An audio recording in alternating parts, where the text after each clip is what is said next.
watching Shalom TV, celebrating Jewish culture.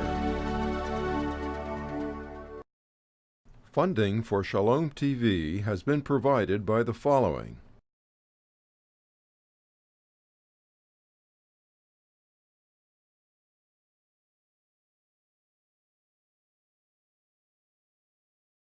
And by viewers like you.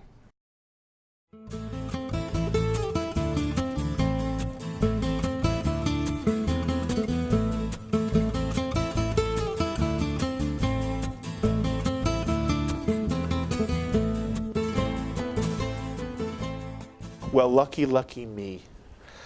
I'm here at the Israeli consulate in New York City, their conference room. I have the chance to speak to two of the young men and women who serve in the IDF, who make an extraordinary contribution not only to the state of Israel, but to the Jewish people.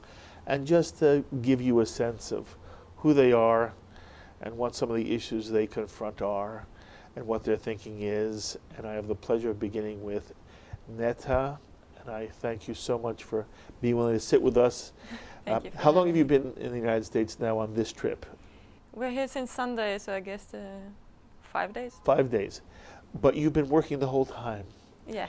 So I know it's been exhausting, and it's so sweet of you to, again, give us some time. I also want our audience to know that you participated in the presentations at the FIDF annual dinner at the Waldorf. You and one of your colleagues was interviewed by Monica Crowley on stage. You were absolutely wonderful. Thank you. And I want to talk to you about some of the things you said there. But I was curious to know what the experience of the dinner was like for you, an Israeli soldier coming over, and all of a sudden you're in a ballroom of almost 1,500 people, all of whom are there for one reason: to show their support, in some instances real financial support, of the people in the Israeli army. You and all of your friends and all of your fellow soldiers and officers, all of us were there to say thank you to you and to show support. And Neta, you told me this was your first visit to America, New York. So I was wondering, you know, I know what it's like to sit and watch you on stage, but you're in this room. What was it like for you? I think that, first of all, we were shocked by the amount of love and giving, and the thought that people are, you know, they really care about us. We see it in the field. When I see a lone soldier, when I see a soldier with a difficult economic situation, that the FIDF helps him to live a little bit better. It really warms my heart, and to see where it comes from, it's so amazing, because I see the soldiers in the field, and it really helps. Did you understand before you came to America the depths of support you receive from American Jewry? No. What was that like, understanding that? It was really heartwarming because when we see the media and the legitimation of Israel in some kind of media, it's really frustrating, because we keep doing our job, and we believe in what we are doing. We believe in the moral values of the IDF, and to see how Israel is presented in the media, it's frustrating. And when we come here, and the FIDF dinner was amazing, and we are talking with bloggers, and we see that not everybody believes what they see in the media, and it's really great. It must have in some way given you a better sense of even the work you do. And you're a doctor, correct? Yeah. Where were you trained? As a doctor, Yes. I studied in the Technion in Haifa. And how many years ago did you actually become a doctor? 7.5 years. Okay. Was this part, did the IDF in any way help your training? It's a special program of the IDF. Most of the young people in Israel, after graduation, they recruit to the army. I started studying with the support of the IDF. During the vacations, I made an officer course, and when I finished, it's a civilian studies. Like all my friends from the faculty are now civilians. When I came back to the army, I was stationed as a battalion doctor. You would like to be an anesthesiologist? Yeah. Okay, but right now in the field, you do everything. Yeah. A battalion doctor, is, first of all, is taking care of the young soldiers. Sometimes they're sick, sometimes they're in pain, sometimes they need someone to talk with them and to remind them that the world is good and everything is fine. But there is also, for example, in my area, our battalions are spread in the West Bank. There are a lot of car accidents which we are taking care of. A lot of Palestinians, for example, seeking for our help. And we are doing just general medicine to whoever needs it. Trying, at least. You understand that for many people who are influenced by media reports about Israel, the notion that an Israeli officer in the role of a doctor is helping Palestinians on the West Bank, it's not the image that the media portrays. I want you to speak for a moment about the extent to which your work specifically brings you in contact with Palestinians. Okay, I can give some examples. Please. The example I was talking about in the dinner, about a 50 years old man came to one of the checkpoints and asked the soldiers. He knew that the soldiers there will call us as their medical troop because he didn't have enough money to go to the hospital in Ramallah. And of course we took care of them as much as we could. As I said, car accidents. And another example, which is not very usual, suspected people in terrorism that we arrest. I mean, the army sometimes arrests people. They are in my responsibility. As soon as the battalion goes and get them, it's my responsibility to make sure that they are healthy, that they don't need any medication, and if they need medication, I will give it to them, to make sure they're not hurt.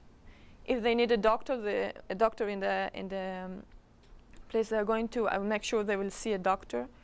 It's our responsibility to make sure that they're fine in the medical aspect. This is the goal of your work, one of the goals of your work. Is it in practice as you've described it as a goal? In other words, sometimes there's an ideal, but that if we were on the ground watching day to day, it would be less realized than more realized. To what extent is what you're describing what really happens day to day? It really happens. It really happens there. I think about 70% of the medical troops' time is spent on helping Palestinians. I want you to say that again. 70%? More or less. We take care of Palestinians much more than we take care of Israeli civilians or soldiers. And that's because of why?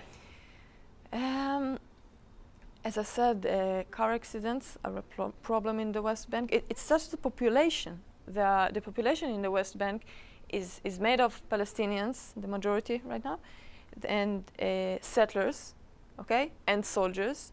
And because the majority is the Palestinians, so we have more interaction, okay? But we will take care. When a medical troop is getting called for a car accident, he had no idea whether it's a soldier, whether it's a Palestinian, whether it's a settler, and they don't care. Actually, they don't care who is it.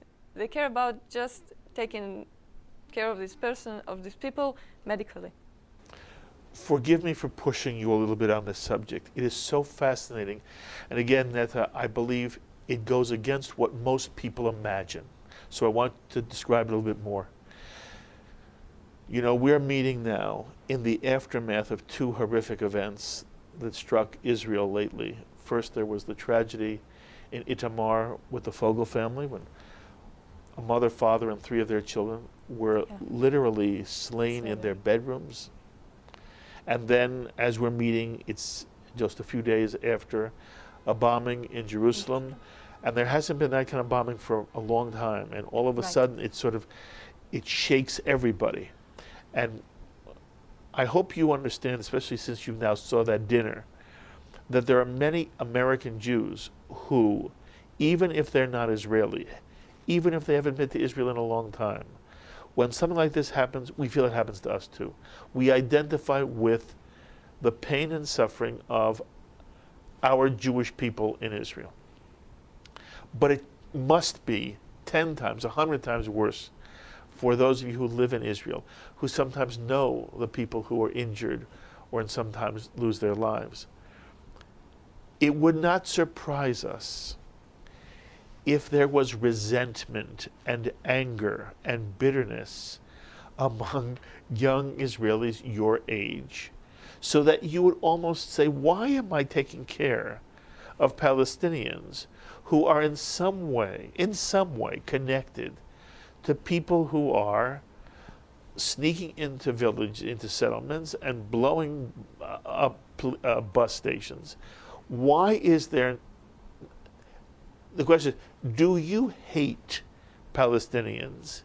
And explain to America how you are able, as a doctor, not only to take care of Jews on the West Bank, whether it's settlers or visitors or whatever, but you're telling me you and your colleagues go to a car accident. It doesn't matter at all to you whether when you get there it's an Israeli, it's a Jew, it's a Palestinian. In light of what we see happening, explain it to me. Okay. First of all, I do not hate Palestinians. That have to be very clear. And I'll explain that the situation in the West Bank is very complicated. We must remember, and the soldiers know that too, that most of the Palestinians and the settlers are just people who want to live in peace. Most of the Palestinians don't go into settlements and slaughtering families. I'll tell you a story, okay? Once, last Passover, I was in the battalion, and they told us there was a guy who's going to stab, he was planning to stab a soldier the day next, and we had to stop him. So they arrested him, the battalion. It was very quiet, nothing very special. But I have to examine him because I have to make sure that he's fine. And when I examined him, I didn't think about, okay, he was going to kill a soldier tomorrow. I didn't think about it. And one of the other soldiers asked me, when I told the story, how could you do that? And I told him, as a doctor, it's a different identity. And sometimes, not only doctor, just a soldier in a checkpoint, it's a different identity because you represent something. And you get into the role of someone who is there to keep it quiet, to make sure that no one is get hurt. And another story, if you want, really, about the complexity of the West Bank. Something happened 3 weeks ago, more or less. It was a fight between settlers and Palestinians about a neighborhood fighting even. I'm not sure it was political, because it happens a lot. And one of the Palestinians attacked a settler, and the battalion hurt him. And the Palestinian, very lightly. So he stopped from attacking the settler. They stopped him. And the commander told the medic, go take care of the Palestinian. Okay, because he's hurt. We're not intent to kill him, just disarm him. So the medic went and took care of the Palestinian, and then one of the settlers, the extremist settlers, because of course not all the settlers are like that, just came and slapped the commander about taking care of Palestinian after he just saved his life. This event demonstrated the complexity. The commander was very mature, and he did not react because he was in the identity of an IDF soldier who has nothing to do with who is right and who is wrong. Okay, I guess that when he comes home and take off his uniform, he will talk with the family and friends. I'm sure he has an opinion, but in the field, when it happens, we know we're IDF soldiers. We're not hurting innocent people. We have, of course, trying to avoid of. We have moral values. We have the spirit of the IDF, which leads us, and that's our identity, and that's how we work. Because otherwise, we could not work. We just lose our identity as Jewish people, as IDF soldiers, because there are also un-Jewish people in the IDF. Neta, to what extent do you feel the ethic you have just described is an ethic that permeates the IDF, or is it yours because you're a doctor? I think it's not just because I'm a doctor. When I came to the battalion at first, remember I studied before the army, so I was like in a civilian state of mind. And when I got into the battalion, I was so surprised by the effort and the time invested to educate the young soldiers. Before any operation, the commander comes and he reminds them, remember, our mission is 1, 2, 3. We are not there to kill. We are not there to harm. We are there to take, I don't know, to look for a weapon. We are there to take someone from here to there. He reminds them again and again. Not the rules of when to shoot. There are very strict rules. It's almost impossible, actually, for a soldier to shoot. Only if he feels in a real In danger. In danger for his life. But the rules are very strict. If someone is just to make sure that no one is confused. And a lot of effort is invested in this thing, and I was so surprised to see it. And I'm sure the other soldiers can tell you from their point of view, and it's all over the IDF. We are warriors, and we need to act according to warriors' responsibilities and responsibility and values. Mm-hmm. And I'm so proud on the young soldiers. I couldn't believe what I've seen when I got into they deal with such hard dilemmas every day. And they're so young, they're only 18, 20, and they're doing a wonderful job. And unfortunately, you hear only about the bad things, but no one sees the young soldiers standing every day in a checkpoint, dealing with hundreds of Palestinians interactions, and doing it in such a great way. I'm so proud of them, really. We are so proud of you. Are your mother and father alive? Of course, yeah. What are their names? Giora and Donka. Your parents have so much to be proud about, and Neta, you are a wonderful representative, not simply of the IDF, but of the Jewish people. You will not be a soldier your whole life. You will be a doctor your whole life. It's my hope, dear, that there will be a time when I will come to Israel. You will not be in the service, and I'll know where you are, and I'll get a chance to meet you. And you have a boyfriend, you told me. Who knows where that will lead? And maybe you'll have a family one day. And I'll be proud to tell them of how wonderful their mother is. Thank you, Neta. Kol tuv v'hatzlacha for spending time with us. Thank you very, very much. Thank you. I now have the wonderful opportunity to sit with a member of the IDF whose name is Omri. We are not showing him on camera because of the work he does. He's going to explain in a minute. The work he does is sensitive, and he's not permitted to show his face on camera, but he is kind enough to say he would talk to us. Toda Rabba, thank you for talking to us. But explain to our audience what work you do so we understand why it is sensitive and why you really should not be on camera. Okay, so I'm a fighter pilot in the IDF in the Israeli Air Force. I fly the F-15I. Really? Yeah, it's the Strike Eagle of the American Air Force. And it's called Thunder, which means Ram in Hebrew. Yes? How old are you? I'm almost 27. And how long have you been flying planes? I'm in the Israeli Air Force for eight and a half years. It's 3 years, the academic flight. It's 3 years course. Yes? and after you finish it, you sign for 9 more years. Will you always fly planes for a living? No, I'm always was interested in aircraft, and I love being in the air, and I love the speed and the adrenaline and the passion.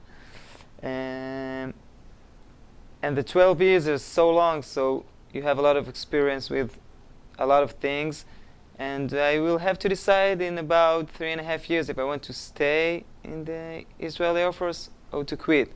Omri, have you flown a plane in some kind of combat situation? Yeah, Where? I participated in the Castlet. Operation Cast Lead in Gaza. What was your responsibility?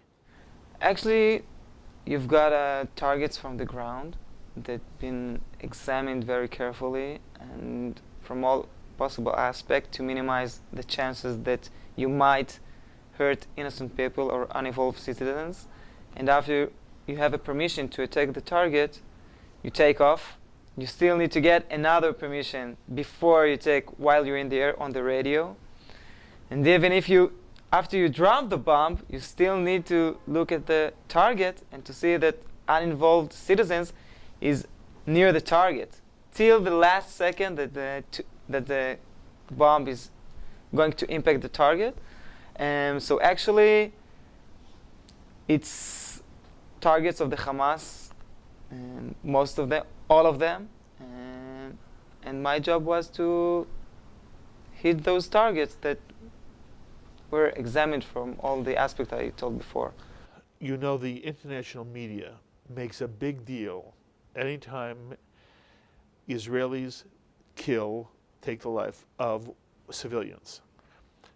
Collateral damage is a terrible term. I don't know the equivalent in Hebrew. The idea that you call human beings collateral damage, I find to be horrific.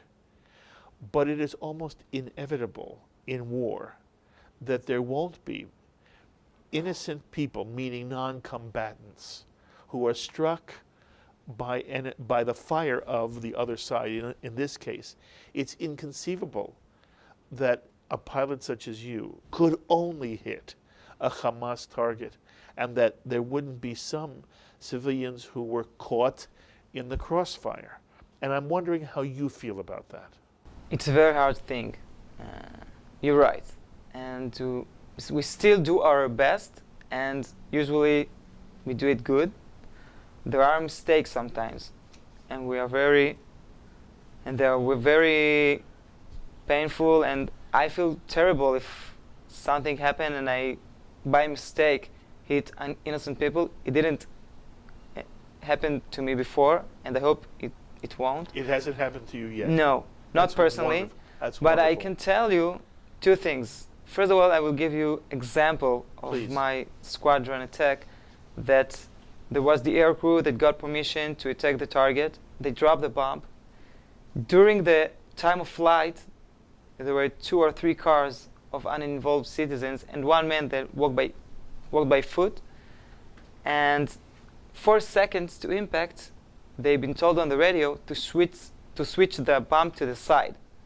So you can direct a bomb in its flight? Yeah, I can't tell you exactly how, but you can. But it's a guided bomb, so you can still control the bomb. And in 4 seconds to impact, they switch the bomb 200 meters, something like that.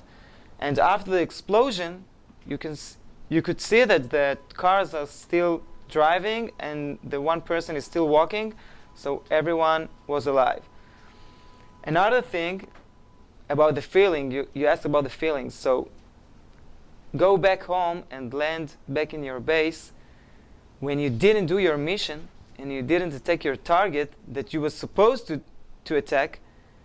It's not an easy feeling, because they always learn you that mission is first of all, before everything, and you have to do the mission. The mission is the most important thing.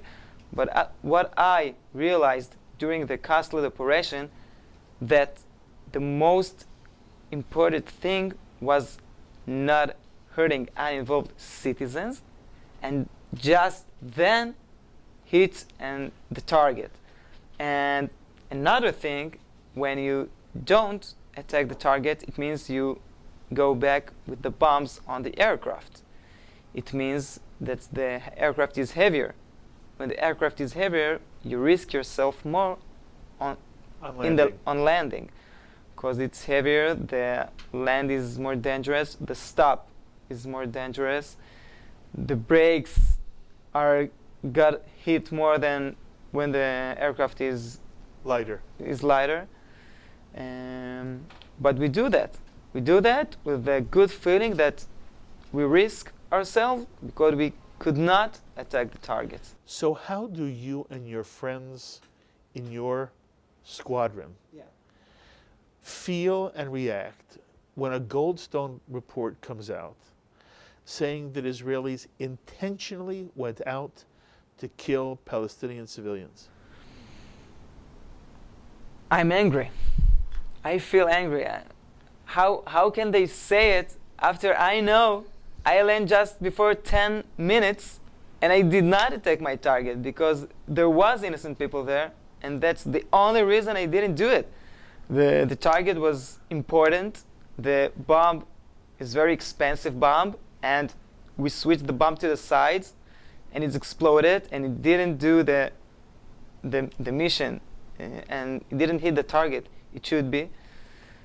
And I just feel terrible, and I'm not understanding how can they say it.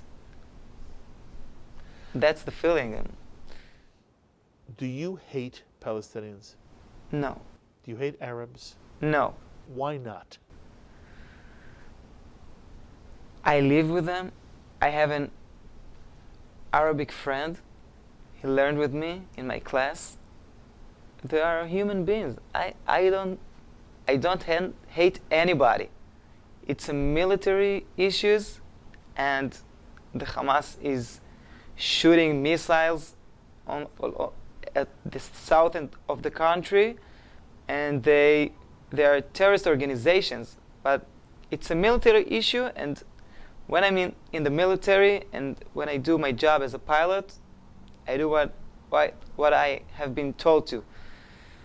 When I'm not a pilot, I'm a human being, I'm a person, and I don't hate anybody.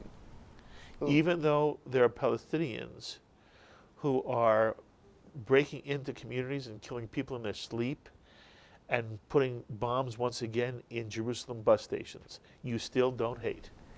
Because it's small groups.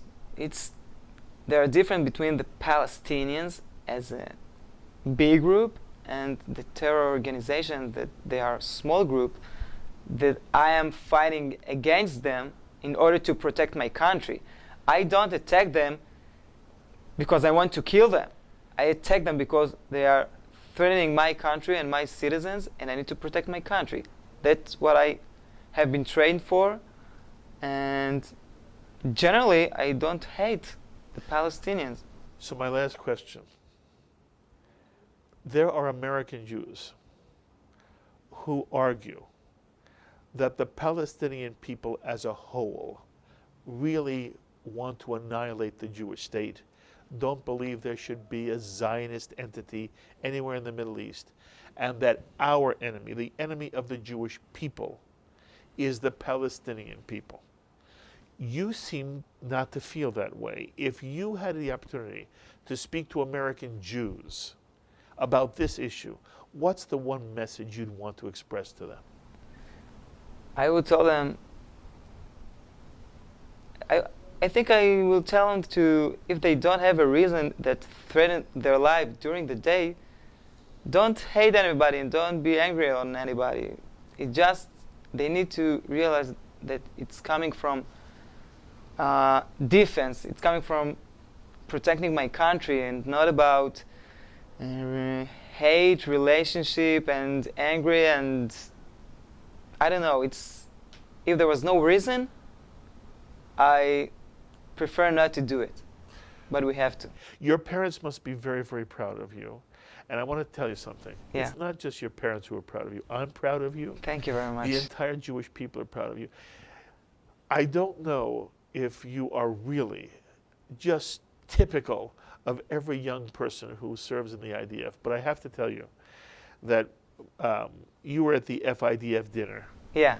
And you saw 1,500 people virtually Mm-hmm. there to do one thing, tell you how much we appreciate you. I appreciate it also. But I want you to know, for you, of you, and every one of your compatriots whom I met, every one of your colleagues, every one of your fellow soldiers, the loveliest, sweetest human beings who have the soul, a sweet soul like you do, a beautiful neshama, and you represent more than the state of Israel. You represent the Jewish people. I am so proud to have met you. I hope we will come across each other in other occasions, and one day you'll be out of the service and I can put your face on television as well. But it has been a very profound pleasure for me, me to too. meet you, and I wish you kol tuv v'hatzlacha in all your work. Thank you. Appreciate it. Very, Thank you very very much. much. Thank you. We would be pleased to send a complimentary DVD of this program to anyone who can send a tax-deductible contribution of $36 or more to the nonprofit organization Jewish Education in Media to help support our programming. Tax-deductible checks may be made out to GEM and mailed to GEM, Post Office Box 180, Riverdale Station, Bronx, New York, 10471. Please indicate the program for which you would like a DVD, and we thank you for your kind support.